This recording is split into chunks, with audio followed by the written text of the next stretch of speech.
started on entrepreneurship journey, really getting serious about it. And I kept hearing like, you have to make your content for your business. And it took me forever to really understand what content was, because as an educator, it's like, well, I get my content like from my textbooks or from my experiences from being in the classroom or working at a district office. So I'm like, that's where my lens was, like curriculum content, not realizing what content really meant, right? So once I grasped the idea of what content meant, then I was like, okay, this is overwhelming. I need to come up with a system.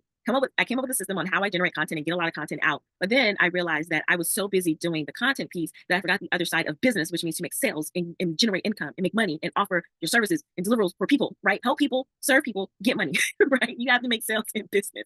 So I would be like, well, why isn't my business growing? And I have all of my content, I'm doing all these videos and, I'm making all these things. And it's because once you got that down, you needed to do that. Great. But you weren't supposed to stay there, because now it's not being effective. Now you're just being busy doing the things, and then it's like you're avoiding what you actually need to do.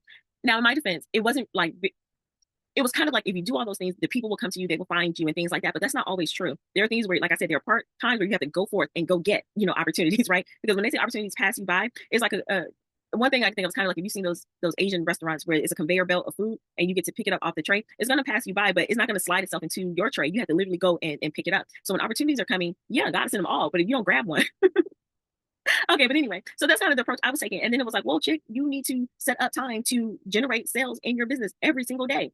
And so I made a decision to say, that's what I'm going to do. And when I decided that, then I started getting like resources. Now the resources were starting to come to me, but on how to do it. But then I was like, okay, I need to prioritize this and make sure I put it in my priority focus time.